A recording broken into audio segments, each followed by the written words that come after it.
ஜெய் வாராகி, ஜெய் ஜெய் வாராகி. நம்ம டிவியை சப்ஸ்கிரைப் பண்ணுங்க, பெல் பட்டனை அழுத்துங்க. சிவாய நம. திருச்சிற்றம்பலம். எல்லாம் அல்ல அம்மையப்பனாக விளங்கக்கூடிய உமா மகேஸ்வரனுடைய பாதார விந்தங்களையும், என்னுடைய குருநாதரையும், ஆதித்யாதி நவகிரகங்களையும், என்னுடைய உபாசனை தேவதை, இந்த நாயடியின் கனவிலும் நனவிலும் நித்தம் நித்தம் பூஜை செய்யக்கூடிய என்னுடைய உபாசனை தேவதை அன்னை ஸ்ரீ வாராகி அம்பாளுடைய மலரடிகளையும் பணிந்து உலகம் முழுவதும் வாழக்கூடிய என் அன்பு பக்தர்களே அனைவருக்கும் இனிய ஆடி மாத வாழ்த்துக்கள். ஜெய் வாராகி, ஜெய் ஜெய் வாராகி. ஆடி மாத ராசி பலன்கள். பொதுவாக தமிழ் மாதத்தில் தான் வேல்யூ அதிகம். நாம் கணிக்கக்கூடிய ப்ரெடிக்ஷன்ஸ் எல்லாமே பஞ்சாங்கத்தை அடிப்படையாக கொண்டது. அப்போ பார்க்கும்போது தமிழ் மாதம்தான் இந்த சூரியன் ஒவ்வொரு மாதமும் ஒவ்வொரு கட்டம் மாறிக்கிட்டே இருப்பார். அப்போ இந்த ஆடி மாதம் சூரிய பகவான் சந்திரனுடைய வீடாக இருக்கக்கூடிய கடகத்தில் பிரயாணம் செய்கிறார். இப்போ பாருங்க, சூரிய பகவான் சந்திரனுடைய வீட்டில். ஏன்னா இருக்கிறதே 2 ஒளி கிரகங்கள் தான், ஒன்று சூரியன், இன்னொன்று சந்திரன். இவங்க 2 பேர்கிட்ட தான் ஒளியை வாங்கி மற்றவங்க எல்லாம் டிஸ்ட்ரிபியூட் பண்ணுறாங்க. அப்போ முழு ஒளி கிரகமான சூரியன் சந்திரனுடைய வீட்டில் 1 மாதம் டிராவல் பண்ண போகிறாரு. இதில் என்ன நிகழுது அப்படின்னு பார்த்தீங்கன்னா, புதன் பகவான் வக்ரம் அடைகிறார். இந்த ஆடி மாதம் முழுவதுமே புதன் அஸ்தங்கமாகி நம்ம பார்த்துருப்போம். சூரியனோட ஒரு கிரகம் ரொம்ப நெருங்கி வந்ததுன்னா அஸ்தங்கமாயிட்டோம். ஆனால் இந்த முறை ஆடி மாதம் புதன் கிரகம் வக்ரம் ஆகுது. அதே போல் சனி பகவான் அவரும் வக்ரம் அடைகிறார். அப்போ இந்த சனி புதன் 2 கிரகங்கள் வக்ரம் அடைகின்றன. எப்பொழுதும் போல ரிஷபத்தில் சுக்கிரன், மிதுனத்தில் குரு பகவான், மற்றும் ராகுவும் கேதுவும் சிம்மத்தில் கும்பத்திலையும் இருக்கிறாங்க. சிம்ம செவ்வாய். இந்த ஆடி மாதம் மிக சிறப்பான மாதமாக அமைய போகுது. காலபுருஷனுக்கு முதல் வீடாக இருக்கக்கூடிய மேஷராசி, மேஷ மண்டலத்தின் நாயகன் செவ்வாய் பகவான் சூரியனுடைய வீட்டில் சிம்மத்தில் அமைந்திருக்கிறார். இது ஒரு அற்புதமான யோகம். செவ்வாய் கேது தொடர்பு பலவிதமான ஒரு பூர்வ புண்ணிய விஷயங்கள் சார்ந்த விஷயங்கள் எல்லாம் இந்த ஆடி மாதம் உங்களுக்கு கை கொடுக்கக்கூடியதாக இருக்கும். அப்போ உங்கள் ராசிக்கு என்ன நடக்க போகுது, உங்களுக்கு என்ன கிடைக்கும், உங்களுக்கு என்ன ஸ்ட்ரகிளிங்காக இருக்கும், எது தடையாக இருக்கும் அப்படிங்கிறத பிரீஃபாக டீட்டெயிலாக உள்ள பார்க்கலாம். பாருங்கள்.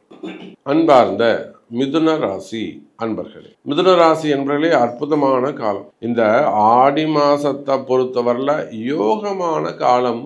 காரணம் என்னன்னா, உங்க ராசிநாதன் புதன் பகவான் 2ஆம் இடத்தில் அமைந்திருக்கிறார். அதே போல வக்ரம் அடைகிறார். இப்ப ராசிநாதன் புதன் பகவான் வக்ரம் என்பது ரொம்ப ரொம்ப ரேர். அஸ்தங்கம் என அடிக்கடி ஆவார். அஸ்தங்கம் வேண்டுமானால் அடிக்கடி அஸ்தங்கம் ஆவாரே தவிர வக்ரம் என்பது டூ ரேர். வருஷத்துல ஒரு முறை 2 முறை தான் புதன் வக்ரம் ஆவார். ஏன்னா சூரியனோடு சேர்ந்து எப்போதும் சூரியனுடைய டிராவல் பண்ணக்கூடிய ஒரு பிளானட் புதன் தான். புதன் இல்லாமல் கடன் இல்லை. புதன் இல்லாமல் ஒரு உடம்புல இருந்து உயிர் போகாது. உயிர் போகுதுன்னா அதுக்கு சனி பகவானோ செவ்வாய் பகவானோ காரணம் என்பதை விட புதன் தான் அங்க உயிரை எடுக்கிறதுக்கு முன்னாடி நிற்கணும். அதனால தான் புதன் இல்லாமல் கடன் இல்லை.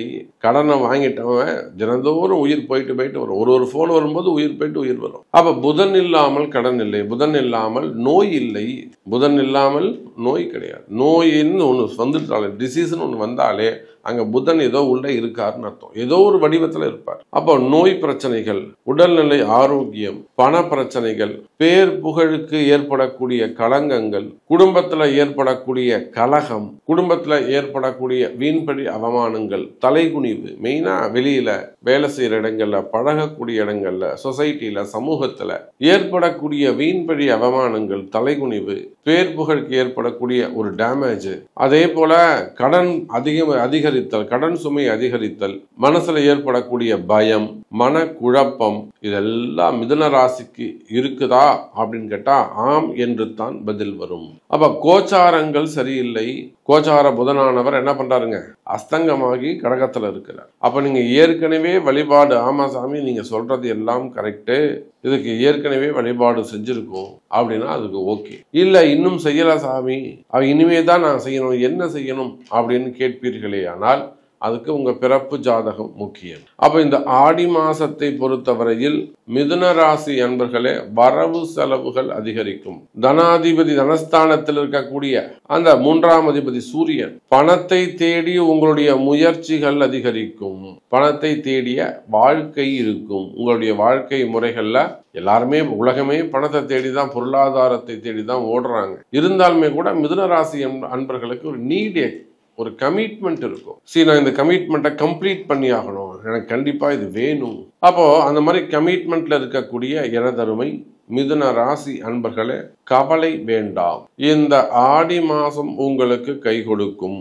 வரவு செலவுகள் அதிகரிக்கும். டிரான்சாக்ஷன்ஸ் நல்ல முறையில் இருக்கும். கடன் சுமைகள், கடன் பிரச்சனைகள் குறையும். குறிப்பா உங்க தொழில் அமைப்புகள்ல இருந்து வரக்கூடிய ஏற்ற இறக்கங்கள், உங்க தொழில்ல பிசினஸ்ல இருக்கக்கூடிய அப் அண்ட் டவுன்ஸ், அதே போல ஒரு அன்செக்யூர்டு, அன்ஸ்டாண்டர்டு, ஒரு நிலையற்ற தன்மை இருக்குமே ஆனால், இதனால ஒரு மனசுல குழப்பம், பயம் இருக்குமே ஆனால், ஃபியூச்சர் என்ன ஆகுமோ அப்படிங்கிற பயம் எல்லாமே இருக்கும். கம்ப்ளீட்டா இருக்கும். ஒரு பிசினஸ் பண்றீங்க, இல்லை ஒரு இடத்துல வேலை செய்யறீங்க, உங்களுக்கே நம்பிக்கை இருக்கும், நம்மளால இதை காப்பாற்ற முடியும், நம்மளால இதை செய்ய முடியும். ஒண்ணுமே இல்லாம இருந்த ஒரு விஷயத்த நீங்க உருவாக்கி கொண்டு வந்திருப்பீங்க. நீங்க வேலை செய்பவராக, பிரைவேட் ஜாபா இருக்கலாம், கவர்மெண்ட் ஜாபாக இருக்கலாம், பிரைவேட் செக்டராக இருக்கலாம், கவர்மெண்ட்ல ஒரு ஹையர் ஆபீசராக இருக்கலாம், பிரைவேட்ல ஒரு ஹையர் ரேங்க்ல இருக்கலாம். ஒண்ணுமே இல்லாத கம்பெனி நீங்க ஜீரோல இருந்து கொண்டு வந்திருக்கலாம். உள்நாடாக இருக்கலாம், வெளிநாடாக இருக்கலாம், பெரிய பெரிய ஃபேக்டரிஸாக இருக்கலாம். அப்போ நீங்க தலையெடுத்து நீங்க ஜீரோல இருந்து ஒரு விஷயத்த உருவாக்கி கொண்டு வந்திருப்பீங்க. இன்னைக்கு ஒரு நல்ல நிலையில மாசம் ஒரு 300 குடும்பம் 400 குடும்பம் பிழைக்கக்கூடிய வகையில அந்த தொழில் நிறுவனமோ இல்லை வேலையோ கம்பெனியோ இருக்கும். ஆனால் இப்போ உங்களுக்கு மனசுல தேவையில்லாத பயங்கள் ஏற்பட்டிருக்கும். நல்லா போய்கிட்டு இருந்த விஷயம் சாமி நீங்க கரெக்டா சொல்றீங்க, சரியா போயிட்டு இருந்த விஷயம் இப்ப ட்ரபிள்ல இருக்கு. ஏன்னா நம்ம இப்பதான் பார்த்துட்டு வந்தோம். உத்தரமேரூர் அருகில் இருக்கக்கூடிய ஒரு சிப்காட் நிறுவனம், ஒரு பெரிய ஃபேக்டரி. அந்த இப்போ கிட்டத்தட்ட அந்த கிராமத்து பசங்க ஒரு 3000 பசங்க அங்கே வேலை செய்கிறாங்க. அப்போ 3000 குடும்பம் அதை வச்சு பிழைக்குது. அவங்க வெளிநாடு எக்ஸ்போர்ட் பண்ணிக்கிட்டு இருக்காங்க. அப்போ திடீர்னு அந்த ஆர்டர்ஸ்க்கும் பையர்ஸ்க்கும் வரக்கூடிய ப்ராப்ளம், திடீர்னு ஷிஃப்ட் எல்லாம் கம்மி பண்றாங்க. அவங்களுக்கு அடுத்து என்ன செய்யறாங்கன்னு அவங்களுக்கே தெரியல. அப்புறம் அதுல ஒரு டைரக்டர் நமக்கு தெரிஞ்சு உள்ள வந்து பார்க்கும்போது அங்க இருக்கக்கூடிய இடப்பிரச்சனைகள், வாஸ்து தோஷங்கள், புதுசா ஒரு பூமி வாங்கி அதை ஒரு எக்ஸ்டெண்ட் பண்ணியிருக்கிறாங்க, அதனால வந்த பிரச்சனைகள். அப்போ அந்த மாதிரி உங்களுடைய கம்பெனியா இருக்கலாம், ஃபேக்டரியாக இருக்கலாம், தொழில் நிறுவனங்களாக இருக்கலாம், இல்லை பிரைவேட் ஜாபாக இருக்கலாம், ஜாப் ரிலேட்டடா இருக்கலாம், ஏதோ ஒரு மாற்றம் உங்களுக்கு ஒத்து போகலைன்னு அர்த்தம். அந்த மாற்றம் உங்களுக்கு அதை சரியா ராசியா அமையலைன்னு அர்த்தம். அப்போ அந்த மாதிரி திடீர்னு இப்பதான் சாமி இப்படி இருக்கு, ஒரு 6 மாசமா இப்படி இருக்கு, இப்ப 1 வருஷமா இப்படி இருக்கு, 8 மாசமா இப்படி இருக்கு அப்படின்னு சொல்லக்கூடியவர்கள் தான் இந்த மிதுன ராசி அன்பர்கள். உண்டா இல்லையான்னு நீங்க தான் பதில் சொல்லணும். அப்ப திடீர்னு நல்லா போயிட்டு இருந்த லைஃப், நல்லா சம்பாரிச்சிட்டு இருந்தோம், நல்லா ஏர்ன் பண்ணிக்கிட்டு இருந்தோம், இப்ப திடீர்னு அந்த மாற்றங்கள் வந்திருக்குது. ஒரு 6 மாசமா ஆட்டி படைக்குது சாமி, ஒரு 8 மாசமா இருக்கு, ஒரு 2 வருஷமா இருக்கு. அப்ப இந்த மாதிரி எல்லாம் பாதிப்புகளை எடுத்து சொல்லக்கூடிய மிதுன ராசி அன்பர்களே, ராசி இருக்கக்கூடிய குருவால் நீங்க காப்பாற்றப்படுவீர்கள். உங்களுக்கு ஒரு நல்ல குரு கிடைப்பாங்க, கவலையப்படாதீங்க. நல்ல செய்திகள், இதுக்கு தெளிவான வார்த்தைகள் உங்க காதல வந்து விழும். அப்பவே உங்களுக்கான குரு கிடைச்சிருவாங்க. இவர்கிட்ட போனதான் நம்ம ஜெயிக்க முடியும் அப்படின்னு சொல்லி. அப்ப இந்த ஆடி மாசத்தை பொறுத்தவரையிலே செய்தொழில் ஆகட்டும், ஓன் பிசினஸ் ஆக இருக்கலாம், சின்ன சின்ன கம்பெனிஸ், சின்ன சின்ன கடைகள் வச்சு நடத்தக்கூடியவர்களாக இருக்கலாம். அப்ப எந்த பிசினஸ் ஆக இருந்தாலும், மார்க்கெட்டிங்கா இருக்கலாம், ஃபார்மாவா இருக்கலாம், இன்சூரன்ஸ் ஆக இருக்கலாம், பேங்க் செக்டர்ஸ் ஆக இருக்கலாம். நிறைய பேங்க் செக்டர் நம்ம பார்க்கிறோம். உயர் அதிகாரிகள் அன்னைக்கெல்லாம் பாத்தீங்கன்னாக்கா ஒரு குறிப்பிட்ட பேங்க்ல இருந்து ஒரு higher officer, zonal officer, GMA பேசுறாங்க. அவங்களுக்கு ஒரு டார்கெட் கொடுத்துருக்காங்க. அங்க வேலையில ஒரு சில பிரச்சனைகள், இவரை வந்து இன்சல் பண்ணி கொஞ்சம் கழுத்து பிடிச்சி வெளியே தள்ளுற மாதிரி ஒரு சூழ்நிலை. பெரிய பேங்க், பிரைவேட் பேங்க். ஸோ அது மாதிரி பேங்க் செக்டராக இருக்கலாம், மார்க்கெட்டிங்காக இருக்கலாம், இன்சூரன்ஸ் கம்பெனிகளாக இருக்கலாம், அல்லது ஏதேனும் டார்கெட் வச்சு செய்யக்கூடிய share market, stock market, gold market, textile market, இல்லைன்னா மோட்டார் அந்த அதுக்கான மார்க்கெட்டு, ஷோரூம்ஸ் வச்சு நடத்தக்கூடியவர்கள், ஹோட்டல் இண்டஸ்ட்ரி வச்சு நடத்தக்கூடிய, ரெசிடென்சி, ரெசார்ட்ஸ், ரூம்ஸ், இந்த மாதிரியான தொழில் செய்யக்கூடியவர்கள். அப்ப நீங்க யாராக இருந்தாலும் மிதுன ராசி அன்பர்களே, தொழில் அமைப்புகளை பொறுத்தவரையில் பண பிரச்சனைகள் இருக்குமே ஆனால் அந்த பண பிரச்சனைகள் குறையும், கடன் பிரச்சனைகள் குறையும், வரவு செலவுகள் அதிகரிக்கும், நீண்ட நாள் பிரச்சனைகளுக்கு ஒரு நல்ல தீர்வு கிடைக்கும் என்பதை சொல்லிக்கொண்டு உங்கள் பிரச்சனைகள் தீர உங்கள் பிறப்பு ஜாதகம்தான் முக்கியம் என்பதை சொல்லிக்கொண்டு மீண்டும் ஒரு அற்புதமான பதிவில் சந்திக்கிறேன். நன்றி, நமச்சிவாயம். ஜெய் வராகி. ஜெய் ஜெய் வராகி.